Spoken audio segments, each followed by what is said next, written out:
What's up, everybody? Welcome back. Happy Skews Day to you. It's February 6th, 2024. I'm Trey. That's Mark. How you doing over there, Mark? Good. You guys just missed a rambunctious conversation about 90s country music in the pre-show. Yeah, So I guess we ought to start off with some good. Speaking of which, to start off with some good skews. Toby Keith dad. Uh, Mark. Well, that's why, as he said, I mean, that's why we were talking about 90s country. Look, he ain't nowhere even remotely close to the equivalent of Dave Chappelle for me as a comedian at all. Not remotely. But I'm saying, to use an analog, Dave Chappelle, I haven't been into what Dave Chappelle's been doing lately largely, mm, but it don't change Killing Them Softly or the Chappelle Show for me. And with Toby Keith, it's like, dude, he had some bangers in the 90s. Should have been a cowboy. Every head must bow, every tongue must profess. That is a all-time country jam as far as I'm concerned. So the man did some good work. 9/11 yeah. sort of, I would say it broke his brain, but really it just like opened his wallet up. Like he realized the amount of money he can make after 9/11, and then he just went fully down that road. But Mm, he had his day though, Toby right, Keith, in but my so did a opinion. cowboy, and I sang along with it. They still play at Cowboys games. But that's like selling fake nostalgia. That part of the whole thing that bugs me is like, first of all, cowboys are mostly black and Latino. Yeah. Like it's like so like what do that's part of the thing that bugs me is like anyway off the tangent here. Some other If we get started, we'll do a whole hour just arguing about Toby Keith if we don't if yeah. we don't move on. So go Uh, ahead. so another good news: DC court finally issued their opinion on Trump's absolute immunity claims to his January 6th cases. And they're like, "No, dude, you're a guy. You're just a guy." And Right. they're like, "Okay, so now here's the thing: this is the Supreme Court is supposed to rule on whether he get kicked off the ballot in Colorado and Maine and shit, right? I think Hmm. Maine might be out of play right now, whatever. So the Supreme Court has two choices here because the case is so stupid. They Right. can't rule in his favor. So their choices are either to, Ignore just it. Right. refuse to accept the case, Yeah. take the case up, or take it and then dither for like 4 or 5 months, Right. And and then if they run refuse the to clock. take it, then this court's ruling prevails. Right. Like if Yeah, they say we're not taking it, then this ruling is the the judge issued like prevailing ruling. a stay of their opinion while pending an appeal to either like the bigger. There's a bigger version of the same circuit court, or they can take it straight to the Supreme Court. So they gave him 6 days to figure I was out about whether to he say wants to do that. they only have till Monday or whatever to do that, Right. right? Yeah. So Yeah. yeah, they like you said, the court finally ruled on this, which is funny because it is such a dumb and seemingly obvious thing to me. I've made a video about it today, and I said like, I guess the only reason it took so long is because their first draft of the decision, which came out the next day, was just like one paragraph of them being like, "Or what? Are you serious? No, of course not. That's Yeah. ridiculous." And they had to take a month to sort of, you know church that up, beef it up a little bit, Yeah, they'd get to up to do a whole 57 thing. pages and make it absolutely bulletproof to make it Right, make it too embarrassing for the Supreme Court to overrule, right? right, right. So that's what they did. It's 57 pages of like fuck no, fuck no, fuck no, fuck no. Well, what do you uh, think the Supreme Court's going to do? Because I mean, this iteration of the court, I feel like they're a bit of a wild card. What do you think they're going to do? Depends how capable of shame and embarrassment they are, because like Yeah, there's no actual they could like feel a duty to history if I'm being generous here to like to weigh in on the actual question of whether the president is above the law and say no in right, like the Supreme Court way. right. But they can also do that in a way that pushes the case back past the election, right? Right, So like they right. could The get the change best of it. of both worlds, Yeah, where the centrists in the media will say that they're heroes for standing up to Trump while also saving his ass from being prosecuted until he's yeah. back to being That's president. an appropriately cynical take because it sounds right to me. I could definitely see that happen. It's funny because the case is sort of like, from their perspective, it's like the case is like sort of asking them to willfully neuter themselves. Do you know what I mean? To Mhm. like sort of give up, to like invalidate their own constitutional position in the system in Mhm. deference to which is like, why would that ever happen? But at the same time, it's 2024, and I don't think any of us would be surprised if that did happen. But like you said, they just deliberate on it for long enough and draw it out, which that's been Mhm. Trump's strategy from jump, right? Is like just Yeah, stretch things out, just I delay mean and delay as much as possible. you're right, because like if they ruled in his favor, it would make the judicial branch essentially subservient. None of the other two branches, they're supposed to be co-equal in theory, would be able to Right. have any authority over the president. So it's basically like, yeah, the Supreme Court to decide yes or no would you have to cut your dicks and tits off if the president asked you to? Right. And like, so answering yes to that question Is would wild. seem to, yes. Right. Some other good news. United Auto Workers signs up a majority of workers at a Volkswagen plant in Chattanooga to Love it. unionize. I got a good That's buddy cool. that worked at that plant for years and years. Actually, I've told this story on here before, probably multiple times, but this has been an ongoing thing there for a long time. I'm talking at least 10 or 11 years ago. I remember him coming to hang out with me at my place in Knoxville. We were watching the Vols game or whatever.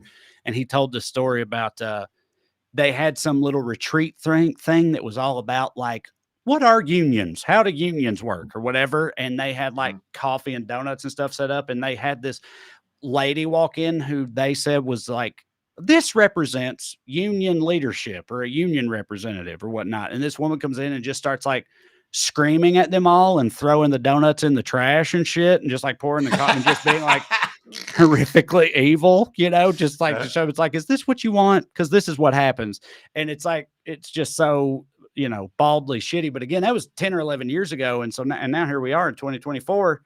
They've, they finally got it done, I guess. Good for them. It's so like wild how propagandized we are to have things be the reverse. Because the reason you're unionized, so your boss can't do that shit. Exactly. But also right. it's like how everybody thinks that socialism is where you get money for free. When like, no, socialism is where you get paid for your labor and you don't get money for free, which is what capitalists do. Right. Getting money for free is what everybody who owns 10 apartment buildings with checks in the mail does. Right. Yep. There's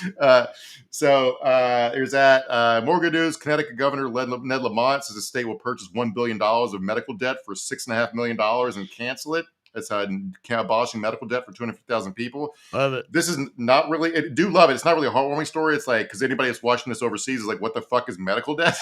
Well, yeah, right. I know. Yeah. If we're going to have it, we should try to cancel as much as possible with money the government has when they have it. And they have a bunch of leftover money from the American Rescue Plan.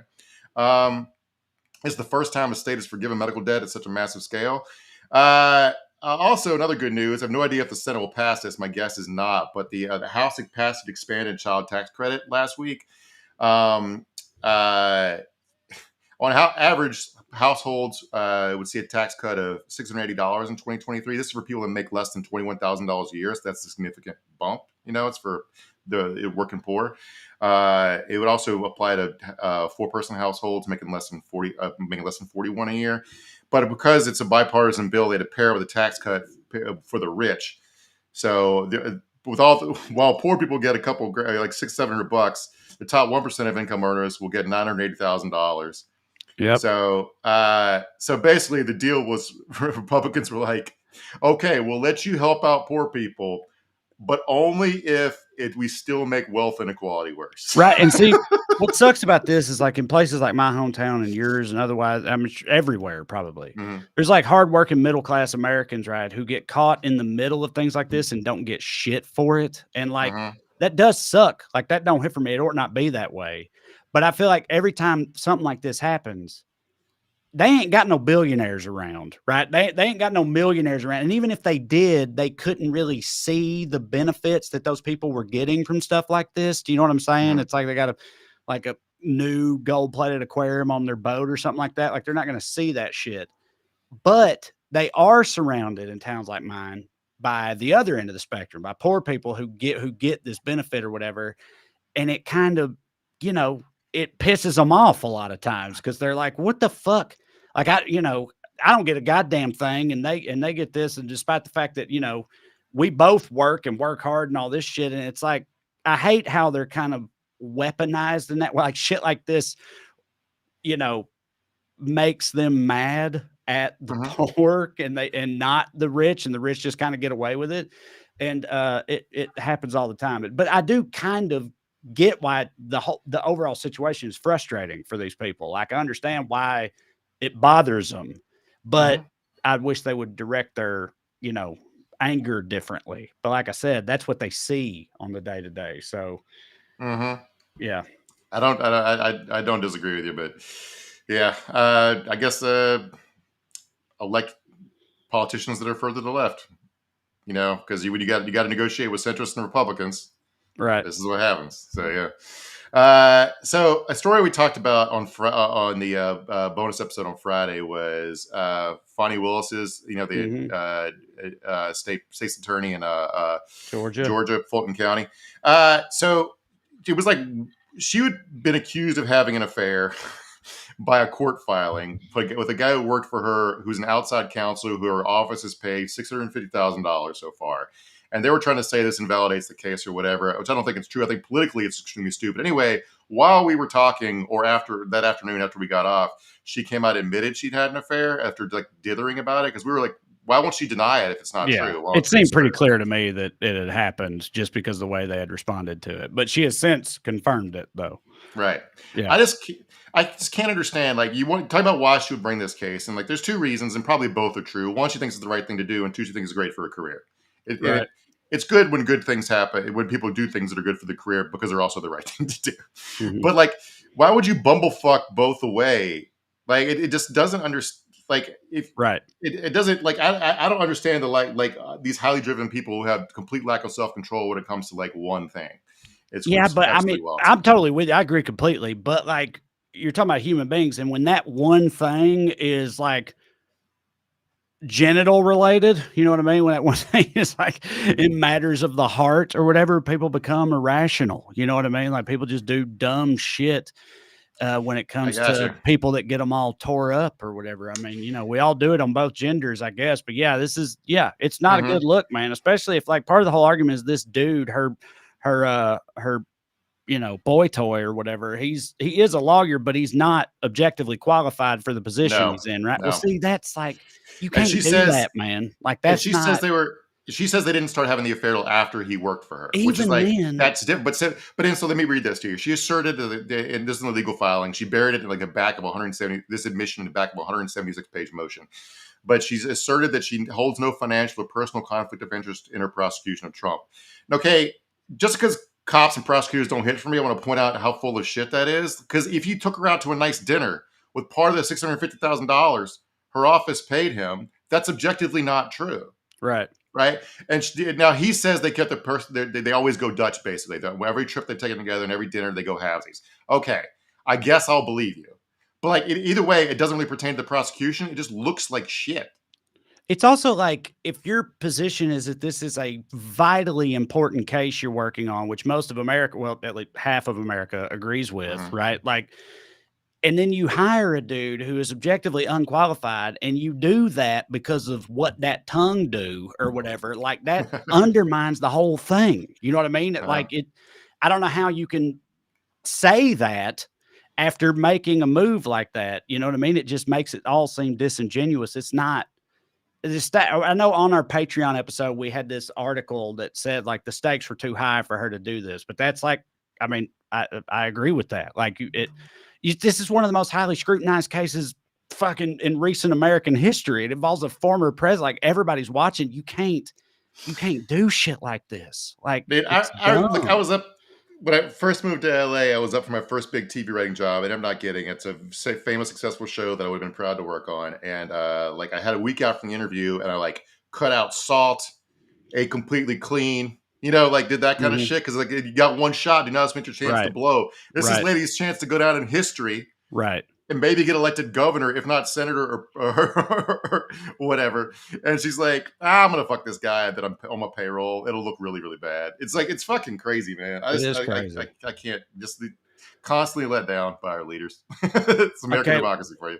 Well, we'll move on from it in just a second, but I know she's like saying, oh, there's no conflict there, and she's not going to recuse herself. But like, you think that's going to stick? Like, they're not going to just let this go, right? I'm sure they're going to keep harping on this or whatever. Like, it's not, to me, it's not legally relevant with what prosecutors usually get away with. This is not really considered a conflict of interest. They usually can get away with straight up like hiding evidence to murder people. Yeah. The accusations here is that she has a financial stake in the prosecution of Trump because they're using taxpayer money to pay her boyfriend, and she's obviously getting as a stake in that. I don't think that in the normal course of the shit cops and prosecutors get away with, that would not hold water to a judge. But I don't know who this judge wants to win.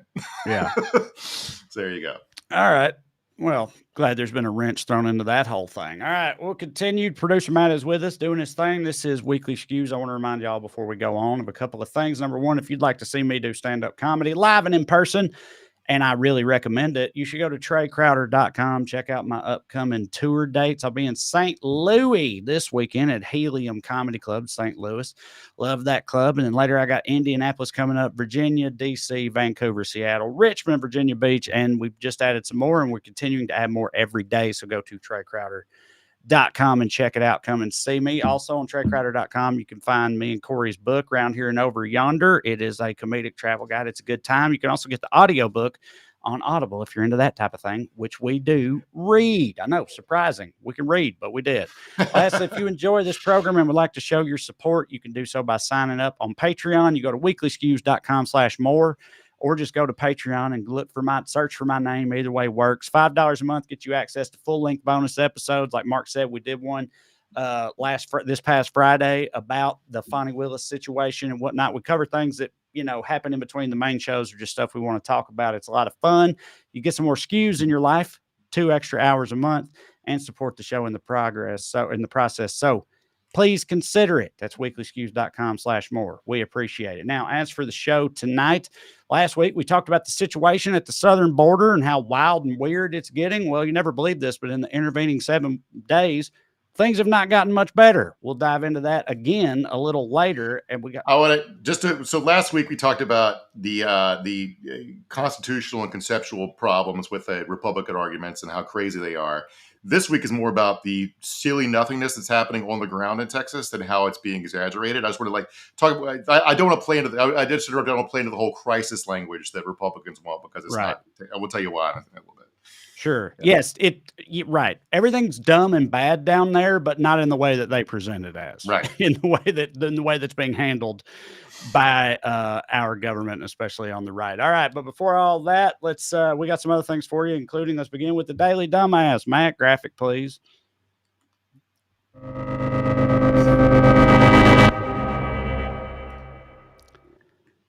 All right, tonight's DD. The kids who are going to miss out on Satan class in school just because of wokeness. That's right. Watch this video from an Iowa hearing. Hi, I'm Mortimer Adramalet. I am a lifelong Iowan. I am a minister of Satan for the Satanic Temple. I personally opposed Bill HF 2073 because I believe in the separation of church and state. But if the bill does pass, I'm excited for the opportunities it presents to the Satanic Temple to provide support, services, and programs to school children in our state. Iowa has several ordained ministers of Satan, and we would be happy to engage children. Hail Satan, hail Iowa, and thank you for your time. Okay. All right. Hail Satan, hail Iowa. Yeah, I love a good hail Satan anytime it comes up. Never doesn't hit for me. We've talked about these guys before, the Satanic Temple. As we've said before, there's the Church of Satan and there's a Satanic Temple, and they are very different. The Church of Satan is just kind of a nihilist, hedonistic, do whatever the fuck you want type of philosophy. And it's libertarian, really, if you had to have a political analog for it.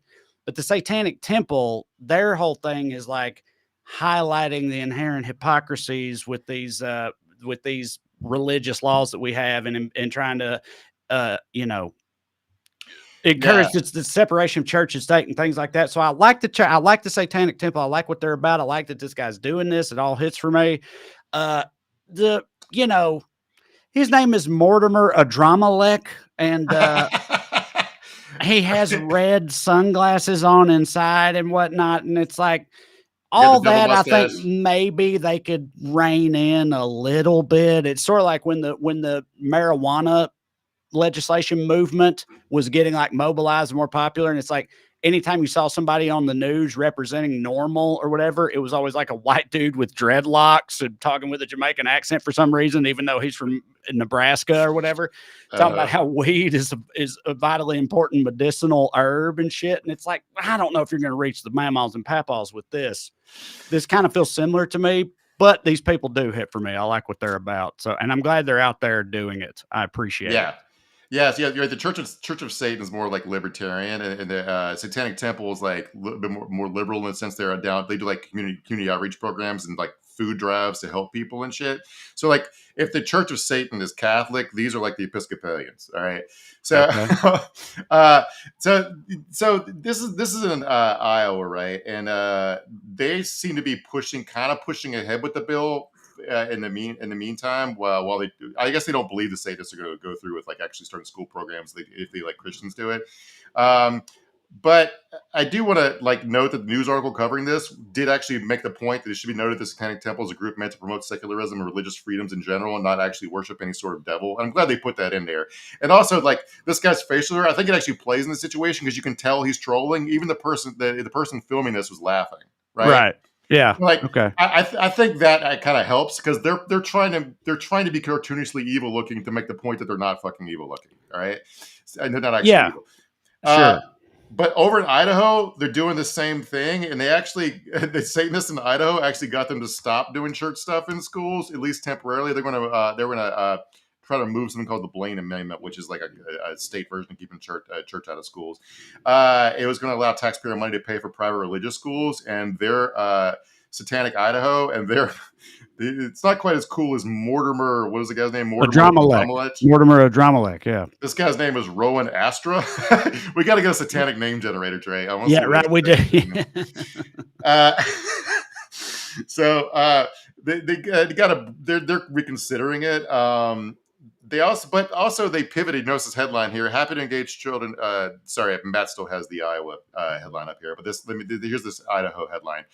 Roundup: House committee pauses Blaine Amendment removal, introduces anti-porn bill. So they stopped allowing church in school. Instead, they're going to try to put church in your pants. Let me talk. So their porn bill, I've got about a couple of them today, but the House State Affairs Committee is introducing a bill trying to require pornography websites to verify a user's age in Idaho or risk being sued in civil court. Now, with other states have tried this kind of thing, and porn they just block all the porn to the state because it's kind of like impossible to do. And right. Also, kids are just going to steal their dad's driver's license. So that's what I was about to ask. I feel like I've got some experience in the internet porn world. I was there in the beginning. All right. I was there at the beginning of the saga in the Halcyon days. And I can definitely remember age verification being a thing at certain points along the way, but it was easy to skirt or whatnot, but they had it in there as some kind of fail safe. Like, but again, it's easy to cheat it, but I always thought it's like, well, I guess they got to do that legally or whatnot. So I don't really understand what's different about it. Most sites trying to be more stringent about it or something. I mean, most sites still have the click if you're over 18 thing, right? Right. You have to click that, but this must be something more stringent than that, like having to put in your driver's license or something, which is like they're already behind the times because they're now automatically they're like artificial intelligence fake ID sites that can make them instantaneously and look super realistic. So yeah, whatever. Anyway, it's not going to work. But if over in Oklahoma, there's a more hardcore bill coming down. This guy wants to put people in jail just for watching porn. He's a fundamentalist preacher / state senator named Dusty Devers, which is everyone's made this joke, but it's a very porn name. It is. Well, if you replace the D's with B's, look out. Busty Beavers, baby. Yeah, he's only 2 letters away from being a real starlet. But yeah, now, dude, this guy's search history is wild, bro. Anybody that's this obsessed with porn is into some freaky deaky shit every fucking time, I feel like. So this would not just jail people who make porn. Who's making porn in Oklahoma? I don't know. I mean, amateur stuff, I guess. But like, yeah.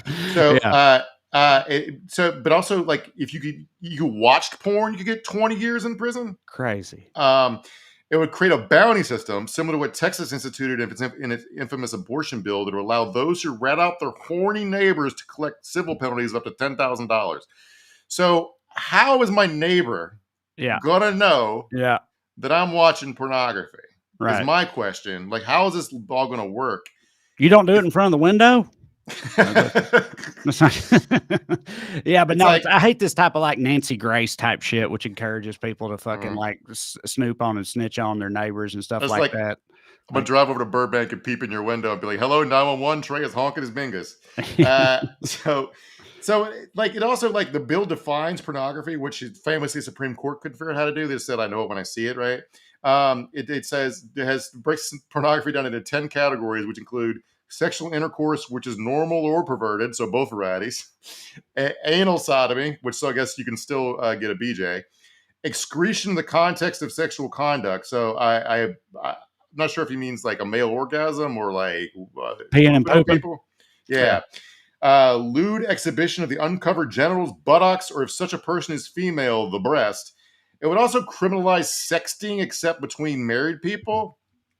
What? You know who is least likely to sext? Married people. That's what I was about to say. Like, what the fuck? Yeah. First of all, me and Katie been together for so long, we kind of predate sexting even being a thing, really. But like, I feel like that's a play in the field type of situation there. Like, getting to know somebody, like when in the honeymoon phase, when you got a new relationship, a new fling going, a new hot flame. That's when you're sexting. Married people don't be sexting. That's ridiculous. Yeah, it's like, I'm about to leave the drugstore. Need me to pick you up some Imodium? Also, can't wait to see your tits. Right. Right. Yeah, exactly. So Devers likes to write thought poems on Twitter about pornography. Let me quote one for you. Pornography is the opium of the masses. The powerful keep it to suppress the virulent. The immature assume it's a harmless supplement. So I don't know, fucking whatever. So good luck, Dusty Devers. I don't think your bill will ever see the light of day, and you will embarrass everyone you come in contact with during your brief stay in the Senate. Yeah, I mean, look, on the one hand, the older I get and everything, and also having tween sons who are going to be hitting puberty any day now, like, I don't think that you got to be real careful with porn. Like porn's like, there's a lot of shit about porn that ain't cool or healthy or okay. Just generally speaking, both for the people watching it and the people engaged with it. But, this is also ridiculous, I think, trying to turn us into a fucking, like, right. I mean, like, I'm not covered up hellscape.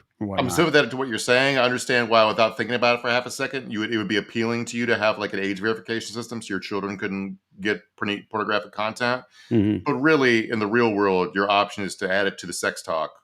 No, I know. No, dude, that's the thing. As a dad, I know I have to, like, it's up to me and Katie to be on top of that and like deal with that. Because it wouldn't matter what they would do. I know I was a teenage boy again in the pioneer days of internet porn. Like, I know, and we got caught multiple times too. Like, I never got. We got caught. We got caught because like we'd try to find porn, and back then porn was like a picture of titties that would like load one line of pixels at a time, and it took like 15 minutes to pull up or whatever. And we try to get a couple of those going at once, to get like maximum efficacy. And that would cause a lot of porn pop-ups to come up and crash the computer. And then like my buddy Bane's mom would come home and be like, "What's wrong with the computer?" And we're like, "Nothing. I don't know what you're talking about." And then like she turns it on and all the porn is still on there. That type of thing. That happened. That's a hypothetical. I'm not saying that exact scenario happened, but it did multiple times. So yeah, boys will figure it out. Like, no matter what, they'll figure it out. We were too rural to have the internet at the house, but we had a satellite dish, and I would like stay up to like 2 a.m. when like the Skinamax. We had Skinamax too. Yeah. Big thing. Yeah, so I have to lose sleep for. I wish we had the internet. I would have got a lot more sleep. Kids today, dude, I'm saying they don't know. They don't understand the struggle. You used to have to be in a room together with your 5 best friends at 14, waiting till 1:15 a.m., just hoping some boobies would show up on the one cable channel where that was a possibility, right? And then when it happened, you had to go. You had to be ready. You had to be sitting on go. Ready to make it happen because you didn't know when you were going to get another chance, Yeah, watch Shannon Tweed wash a car. Like, Shannon when's Red Shoe? When is Red Shoe? Tweed. The Queen. Absolutely. Yeah. Oh, those were the days. Anyway, all right. So our honorable mention for Daily Dumbass is the social justice mob who doesn't know it's every American's First Amendment right to be in Star Wars. That's right. In case y'all missed it, Elon Musk is helping Gina Carano sue Lucasfilm over her being fired from The Mandalorian. In case y'all missed it or have lives or whatever, The Mandalorian's a Star Wars show, which hit. Gina Carano was on it as this like hardcore space marine woman. And she was kind of a fan favorite. I would say it's not like she was a total standout, but you know, she was a popular character on the show. She decided at one point in the middle of the second season, I think, to just go on an insane transphobic and racist and otherwise and xenophobic diatribe on Twitter. Disney was like, "Hey, could you maybe not do that?" And she was like, "Fuck you. It's my right as an American to do that." And she kept doing it. And they were like, "Well, you're fired then." And now Elon Musk is coming to her rescue to right that wrong. Some important context here is like there's only one actual regular cast member of the show. It's Pedro Pascal, is a huge star, right? Yeah. She was a recurring guest star, which she was on like every 4th or 5th episode every now and then, and she wasn't a big part of the show. And also Pedro Pascal is a trans sister, and also she was posting a lot of QAnon shit and Nazi propaganda cartoons. Yeah. And also like I don't. Our business looks weird to people who aren't in it, but like. You don't get fired. They just didn't pick up her contract. And that's like kind of an important distinction because by her standard. It had also been reported. I remember that like it had been reported that she was going to get a spinoff show. But again, people in our industry, me and you know that don't mean a goddamn thing. That could have fallen apart at any number of points along the way. But ostensibly, she was going to have like a spinoff show and that got taken away from her too. But you know, I've been supposed to have 5 different pilots. Right. I was working on a 3-week pilot gig once for like a celebrity game show. And we did like a week's worth of work on you're coming up with like ideas to pitch to the execs. So they can try to start shaping the show to fit exactly what it's going to be. After the first week, they were like, it was like we sent them a 7-page PDF of creative stuff. And they were like, you know what? I'm not going to have time to read this for a couple of weeks. You guys can all go home. So we lost their jobs because they didn't feel like reading a PDF, right? Yeah. So like I'm just saying, like when people cry over shit like this, I'm like, by her definition, I've been canceled 400 million times. Me too. I know. I was just thinking, I remember when all this happened because I watched The Mandalorian and stuff, and I didn't even really think about it in this context. But yeah, it's like I don't know this for sure, but I've definitely gotten the impression with some of the projects I've had, some of the pilots and stuff I've had, that people were like, we like the idea of his whole thing, but like. He's too polarizing or whatever. We can't put that on network TV. His whole liberal redneck thing. It's too, like I said, it's too divisive and polarizing or whatnot. And I always felt like that was there. I never once felt like personally persecuted or anything for it. Do you know what I'm saying? But really that comes down to like who I am and what I believe. But I never, ever internalized that as like, I'm being discriminated against. I was always just like, this is a hard game. You got to fucking you got to play the game and get super lucky to make anything happen. And, you know, it just is what it is. So I wrote let me give you an example of what I'm talking about. Like most of the censorship or whatever in Hollywood's corporate, has nothing to do with politics really, except specifically with Trey's context. But I wrote a crime comedy once. It was about a pill dealer. And people loved it. It was like, okay, but my agent at the time was like, we're never going to be able to sell this. And I was like, how come? He goes, like, because big pharma money is sponsoring a ton of shit in Hollywood. Yep. I was like, oh, yeah, okay, I get it. And like, am I canceled? Like Gina Carano, by the way, is still starring in movies with Daily. It's all fucking stupid. But I wanted to quote here from the complaint that Elon's lawyers put together. Because it's like leans into like the Star Wars lore to really like if I was a judge, I'd be like death penalty. Fuck, I know it's a civil court, but you get the fucking death penalty. Right. I don't know what they were thinking with this. A short time ago in a galaxy not so far away, defendants made it clear that only one orthodoxy in thought, speech, or action was acceptable in their empire, and that those who dared to question or failed to fully comply would not be tolerated. And so it was with Carano. After 2 highly acclaimed seasons on The Mandalorian as Rebel Ranger Cara Dune, Carano was terminated from her role as swiftly as her character's peaceful home planet of Alderaan had been destroyed by the Death Star. Oh my God. I hate these people so much. Yeah, dude, the idea that the judge would be reading that and be like, well, this is too whimsical to be bullshit. I'm carried away by this. The flight and fancy of this opening statement. I love it. Because we're running behind, Matt, I think we'll skip to the Netflix thing because Trey wanted to talk about it.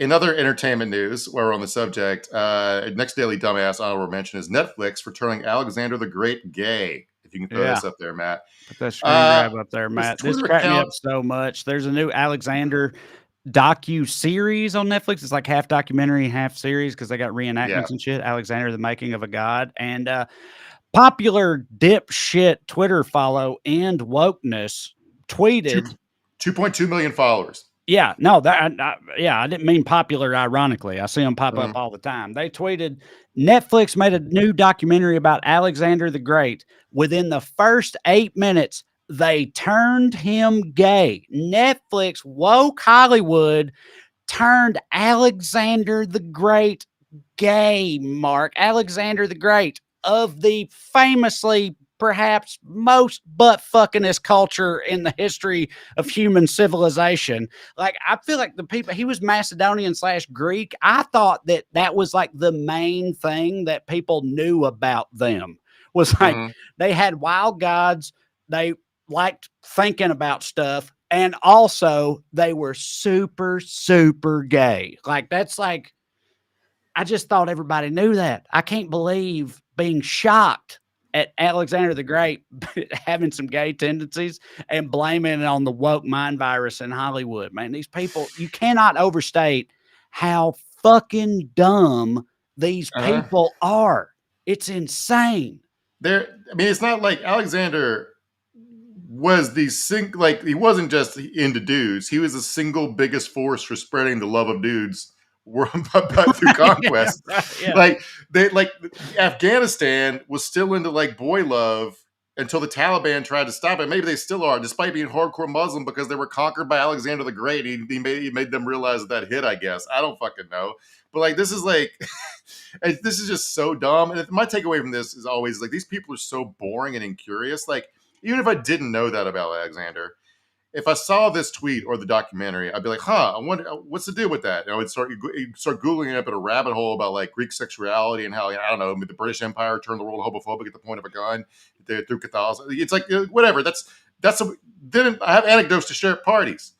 These people will never learn a single fucking thing besides being bigots. Well, even if they did end up down that rabbit hole, they would be like, ancient Greece was woke. The woke mind virus got to ancient Greece. How did that happen?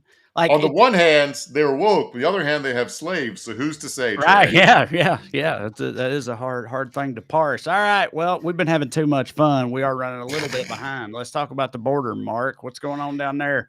All right, let's get into this through secondary daily dumbass. This really is a tie for first. This second daily dumbass is the immigration panic convoy people for not realizing migrants have developed cloaking technology. Let's watch an interview with this convoy person at the border on MSNBC. Yeah, we talked last week about them heading down there on a convoy. This is somebody who did that. Who have come from all over Texas, even other parts of the country, to be here. And some of them, even though we are about a half hour from Eagle Pass, have driven down to Eagle Pass to try to actually see what's happening at the border. And I've spoken to a number of people who said that they're a little surprised by what they're seeing here. I want to play a conversation with a woman, Misty. Take a listen. It's pretty surreal. We actually made it into Eagle Pass and we went and saw Shelby Park. I was able to see some people actually trying to cross and stopped at the wire there. So it's very eye-opening. And tell me more about eye-opening. Is it what you expected? Is it better? Is it worse? It's not what I expected, but then again, I don't know what I expected. I can tell you it's not as bad as what I thought. So that's kind of eye-opening in itself too. Yeah. All right. So these people drove all the way. Some people drove from California, some from Virginia. Like, there's a couple different convoys. A lot of them fell apart on the way through infighting. One guy got kicked out because they found out he was a pedophile. They did some. I guess they all search each other and try to find out who's a pedophile. Right. Anyway, they also all thought that it was all like federal agents and shit, or like a lot of them were like, "I'm not showing up. This is some fucking deep state stuff or whatever." Like, they were just infighting from the very beginning. They get down there and they're immediately bored because nothing's really happening. Like she said, that lady says she saw a couple people walk up across the border and were processed or whatever. But they were expecting like World War Z because that's what Fox News is telling them what's going on. Right. And like, that's what I wanted to talk about today is like, I was reading much more stuff about what's going on the ground in Eagle Pass. And it's much more cynical and stupid than I think that the news is willing or capable to get across. Because these people were down there and they were telling reporters that they're very confused because they were told something is happening and it's not. They expect to see lines of immigrants lined up wanting entry and many trying to cross the border outside the normal ports of entry. That isn't happening at all. In fact, what's wild about this to me is like it illustrates that these people's eyes do work, and that not only that, but that can impact what their brains are thinking. which Mhm. I wasn't sure that some of these people were capable of. Do you know what I'm saying? Like they need to get out of their Mhm. goddamn basements and go investigate some shit more or something, because like these Well, people are yeah. clearly true believers, and they get down there and they're like, well, this isn't right. You know, like there's still some rationality in there, which I'm Uh-huh. kind of surprised by. There are some segments of them who think that what happened was Joe Biden redirected the Okay. migrant All right. Yeah. Well, caravans. there you go. Because remember, Yeah. That makes way more sense to me. he's in control of them. He's communicating with these Yeah. people. And he Right. told them, like, what you need to do is start walking from Venezuela, Guatemala, and El Salvador. And the people Yeah. that are flying into Mexico from China to come to the border, and the people Yeah. that are flying from Africa to Mexico to come to the border, Joe Biden's personally doing a text thread. All right. Right. And he told them, it's like, you know what? They're on to us to Eagle Pass. What you Okay. got to do is go literally half a Right. mile east or west, and the gates are open at the border, and you can walk in. Now, we'll Yes. get to that in a second, because that's reality there. It's like they've set up this like theater camp at Eagle Pass at a state park where they're fighting with the federal government over the razor wire Right. and not actually doing anything at the rest of the border. Right. Right. So I'm sure all the people that are coming up or whatever are just not going there, because why would you go there? Because that's And where also, that's where the whole and they do, circus is. So you just go but somewhere else. but remember, a lot of them do want to present themselves to the federal government. They're just avoiding Greg Abbott's fucking stormtroopers, Right. right? Because they're not letting them get to the federal government. So anyway, well, I'll get to that in a second. But like a few couple last things in the caravan people. I watched the video. It was just too long and sad to show. But this woman was weeping because she's talking about how she felt so fooled. She'd been grifted, and no one else there actually cares about the actual issue she cares about, which she does seem to care. But you think she'd look and be like, wait, I care about the wrong thing, right? Also, what blows my mind about people like that is like 8 years. You've gone 8 years without that moment. I'm going back to 2016, right? Like the initial rise of Trump. You somehow made it 8 years without experiencing that moment that you're experiencing right now, but realizing like, oh, I've been lied to. This is bullshit. But I guess she has, because she probably ain't gone nowhere or, you know, really left her town or her bubble in that 8 years. You know what I'm saying? Like, I watched it. Like, there's a YouTuber who I wasn't familiar with, but I was fed his content, and like I guess he's non-political, and he tried to make that point. It's like, I went down there to see what's happening, and if I'm being honest, I don't usually talk politics, but I was leaning more towards the Republican side of this debate, and then I drove along the border. And I saw that the state government doesn't actually care about migrants getting through, because I watched them getting through. There's a handful coming through open gates that no one's guarding while they're making this big show half a mile away. It's all bullshit. And he was like, get off your screens, turn the TV off. Right. Right. It's like that's the main thing, is like, this is a fucking everybody needs to turn the TV off and go look for some firsthand sources and people doing on the ground reporting.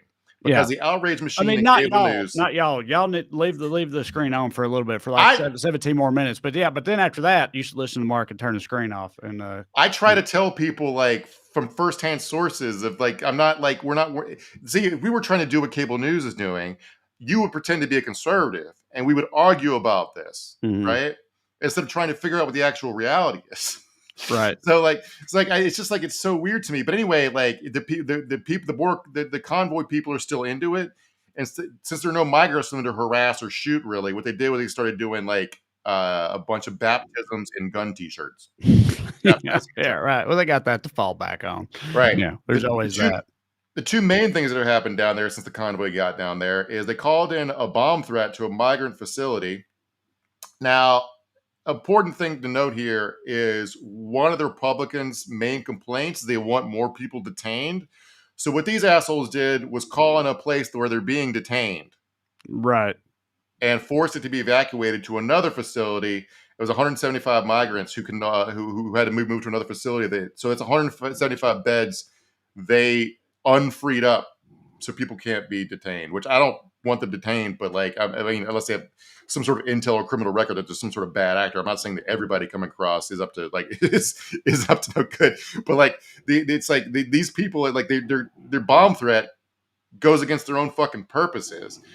There's also a state rep down there. It says some members of the convoy robbed a bank, which I couldn't find verification for that. But anyway, I hope it's true because it's funny. But they came to stop criminals. Anyway, I'm not telling you that happened because I couldn't fucking prove it. But whatever. So I read this piece in Texas Monthly going back to my take that it's just purely like it's a place for Republican politicians to go and do TV hits. All right, where they stand and like Of course. that fake like safari gear they wear when they're natural Right. disasters. Right.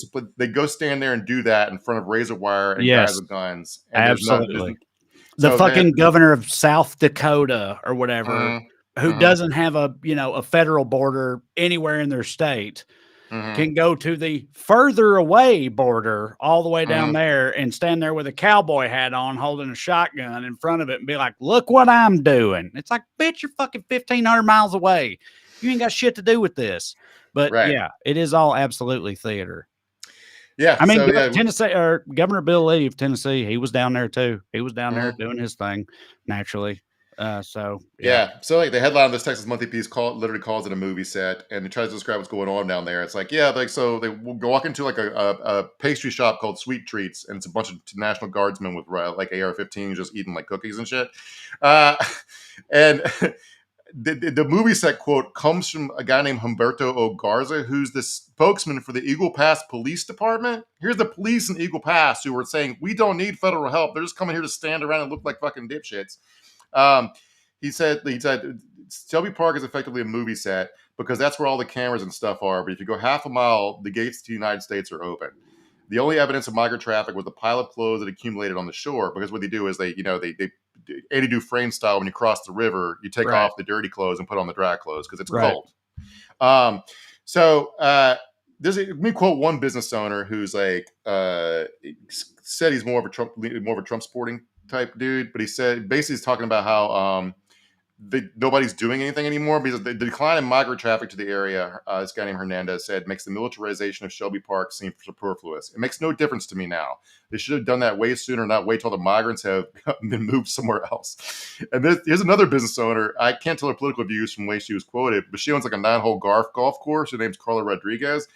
And she's like, her main takeaway was like, yeah, it used to bug me when like migrants would walk across my golf course, but now the National Guardsmen are parking their fucking Humvees on my golf course. So like they're basically using Humvees as fucking golf carts, and that's her main problem with the border quote unquote crisis.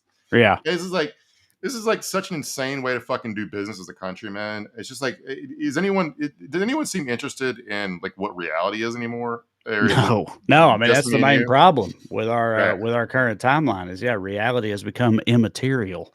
It's all about feelings and what you want to be the case. Doesn't matter what actually is the case.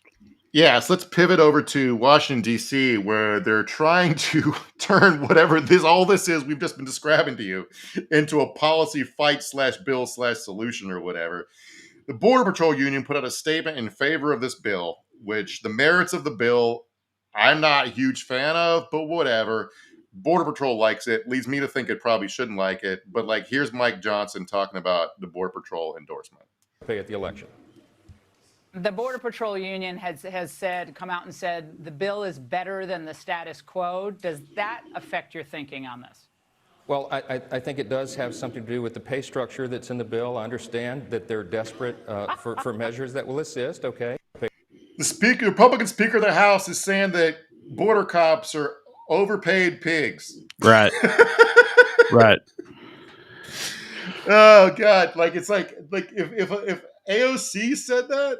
I know, right? That's what I'm saying. Imagine, right. Like the Border Patrol, that's supposed to be your guy. Those are your guys, and then those guys, they see you go on the news and just like rag on them in front of everybody and make and imply that you're only motivated by getting a raise and whatever else. It's like it's probably, it's crazy. These people pick each other. It's funny. I know we've talked about this before, but like I used to always go off on tangents and get mad about how like there's so much infighting in the left. It used to drive me crazy. And I'd be like, fuck the right. I can't. But like the one thing I'll give them is they generally stick together, right? I used to feel that way for a long time. And that has just completely fallen apart, I feel like, in the past, year or so, 18 months or whatever. And don't get me wrong, it's hitting for me. I've been appreciating it. But yeah, they're just like, I feel like Trump is literally tearing these people apart from the inside. Yeah. Before all this happened, we're gonna talk about some state party shit where like a couple of Republican state parties basically don't exist right now because there's so much infighting over stuff. Like the Michigans are broke and fucking the National Party's broke, and Ronnie McDaniel is like constantly in limbo between the state of being fired or not. It's like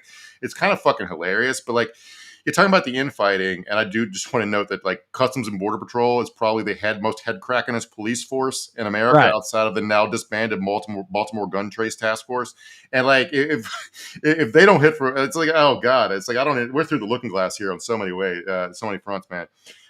So talking about the infighting, so Jim Lankford, we talked about last week, who put together this border bill. Remember, Republican from Oklahoma, who put together the bill, Today, a reporter asked him how it felt like to be run over by a bus, and he replied, and backed up. Mm-hmm. So now Lankford won't even say if he'll vote to advance his own bill when it comes up on Wednesday.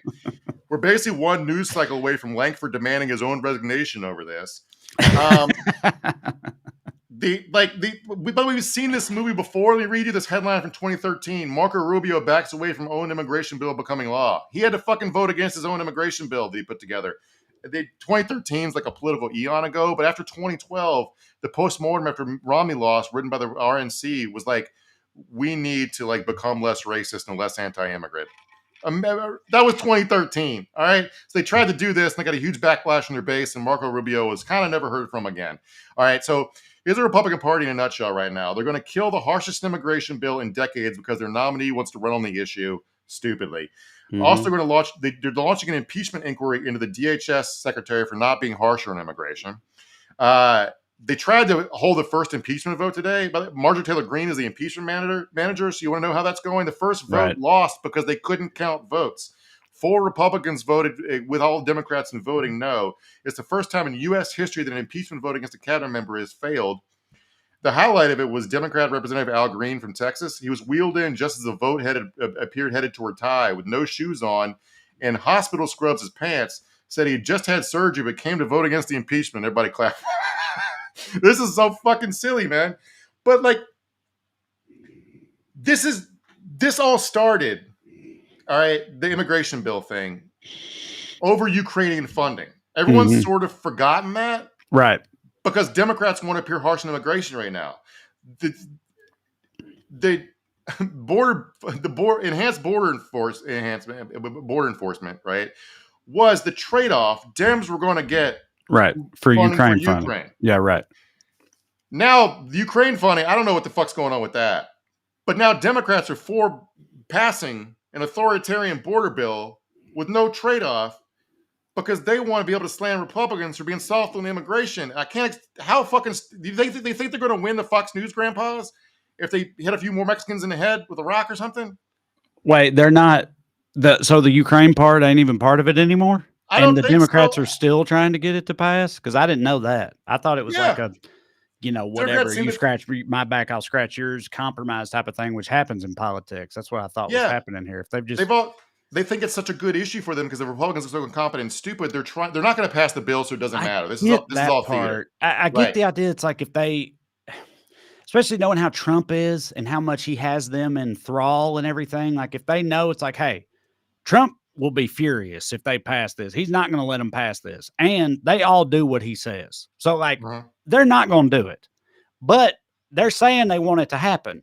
So if we come to the table and say we're willing to make it happen and make them shit their own pants in front of everybody because we know that their supreme leader isn't going to allow them to do it, that, that's like good political fucking skullduggery or whatever. Right. I mean, if they know it's not going to happen anyway, like I kind of last week Mike Johnson was like, well, we need to split up the bills and just do the Ukraine funding and the border bill separately. Yeah. And I was like, that defeats the purpose. Throw me in no. That'd be awesome. Oh, okay. They wouldn't have to do the border shit. They could just get the money to help Ukraine fight back Russia. Oh, right. They wouldn't even have to pretend to. But that works in reverse too, right? The Republicans just straight up wouldn't pass the Ukraine. There are enough Republicans. So the problem is like it's like the Freedom Caucus types that would that don't want to fucking fund Ukraine, but would need to be bought off with border funding. Yeah. There are lots of Republicans who would want to support Ukraine. They Okay, just well, held yeah, prisoner by the fucking dipshits. And they remember they have a bare majority. So right. like they can get both. They'll take both. But like our system of government is so fucking stupid. Like it's just like this is not a way to run something. Right. I honestly can't believe it survived this long. But we won't watch the video. But Dan Crenshaw was like, "I want to pass this bill." I'm like, if you're a Democrat, what would you want to pass a bill that Dan Crenshaw's for in general? Although he would vote for Ukraine funding, but like, so like, but the way their Democrats are talking about this, they're trying to like, the main reason this is dumb is you don't grant your opponents framing for an issue because we just told you what's going on at the actual border. Why are you leaning into the apocalyptic The idea border that crisis? it's a huge crisis, right? And also, you're not very popular in immigration. It's just bad electoral politics to raise the salience of an issue which people hate you for, rightly or wrongly. Right. That's a good point. Yep. It's like you don't fight on your opponent's battleground. You don't let them pick. That's like the first thing on Sun Tzu's Wikipedia page, right? And they're just doing this constantly. It's like the way modern politics works is like a Democratic president pushes a right-wing bill and infuriates his base and is designed to appeal to GOP voters who will never fucking vote for him. And Republicans can't support the bill anyway because of a violent backlash. That's what happened with the immigration and compromise that Rubio wrote in 2013. Right. I mean, again, I get the thought process, the idea behind like, again, let's give them enough rope to hang themselves with. This will make them look bad ultimately. And I could see, but the reality is they'll just do what they've already done and reframe the conversation and make it seem like this bill is a threat to America, which the fucking Democrats come up with. And they'll throw one of their own under the bus in order to do that. This Langford guy. And their whole base will just eat that up, and that'll be the story after that. And you're fucked either way. Like you can't win with these people. You can't. That's right. That's why you don't play their game, though. Exactly. Right. No, I agree. Yes. So it's like, so Fox News and the right wing is telling them all these immigrants are coming to kill your families. And now Democrats are trying to pass this bill that basically says, yes, immigrants are coming to kill your families. And we want to do something about it. Republicans aren't responsible to govern enough to help us stop the immigrants who are coming to kill your families. Yeah. Right. It's like, why are you granting that fucking framing? And I'm not saying like everything in the bill is bad. There's stuff in there that would help like get legitimate asylum claims processed more quickly. Right. There's stuff in there like we talked about last week for more judges and more lawyers to like help represent people and stuff. That's all that's good, but it's paired with like really harsh restrictions enforcement.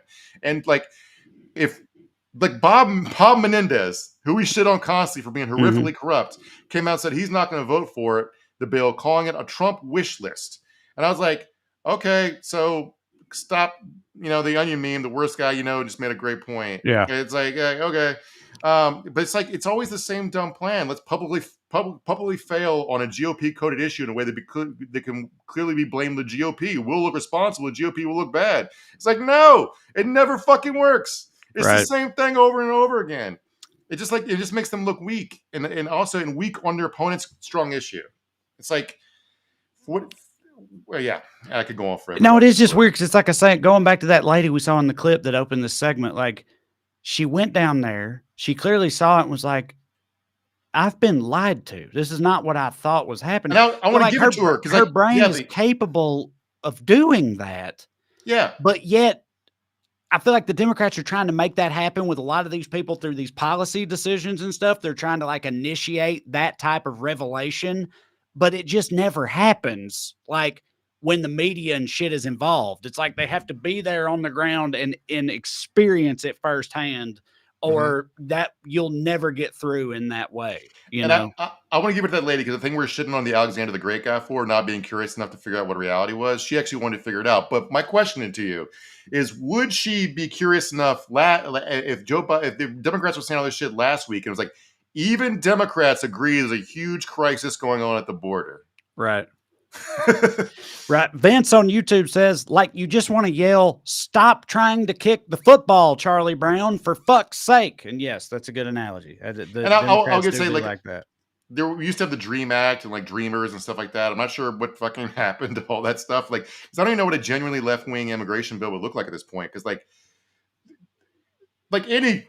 I used to be a desk RA in my dorm, a desk attendant, because my job was to sign people in and out of the dorm, right? Any organization, building, whatever, wants to keep track of who's in it. So you do want to know who's in America. You do want to get people processed and figure out, out. Like Nobody's arguing to just have the whole thing literally open. They act Right. like it's open, but that's not what anybody's saying should happen. Get them social security numbers so they can pay fucking taxes. Right, If some among them are wanted for horrific crimes in South America, then you can fucking figure out what to do. But you gotta track them and process them to figure that out. You're not going to expel them all. Like you gotta the word amnesty is a dirty word, but you got to figure out some way to legalize these people because it's just like it's a no way to run anything, man. It's childish to pretend like reality is we can just like snap our fingers and deport 10 million people or whatever. Yeah. Mark Nolan stands with Ukraine on Twitter. I didn't know we were even still able to stream on Twitter. So this hits for me. Says Tucker is interviewing Putin to help trash Ukraine funding. Yeah, I know he got outed for being in Moscow at a ballet and everybody was like, he's there to interview Putin. Apparently he is. So that's going to come out in the coming days, and I'm sure we'll have some clips for it next week. I have to imagine. All the free speech warriors have super hard on for it. Why wouldn't you want to talk to a world leader engaged in a major world conflict? And yeah, I get what you're saying, but there are legitimate Russian journalists who had to flee their country for covering this war. Right. So like fucking put on a flak jacket and cover an actual war zone. Tucker's interviewing Putin in like a Ritz-Carlton hotel room in fucking Moscow. Yep. So we'll see the outcome of that. And next week, like I said, I'm sure we'll make fun of some of it. So y'all come back. Like I said, okay. Once again, thank y'all for watching. Go to TreyCrowder.com. Check out my upcoming tour dates. Check out me and Corey's book Around Here and Over Yonder. Go to weeklyskews.com/more to sign up for the Patreon for this here program. You can go to Patreon and search for my name too. $5 a month, you get 2 bonus episodes. You support the show and the progress. We appreciate it. But the most important thing is to keep watching this here show on Skews. And as long as you do, we'll keep doing them. We'll see you in 7 days. See you. Love you.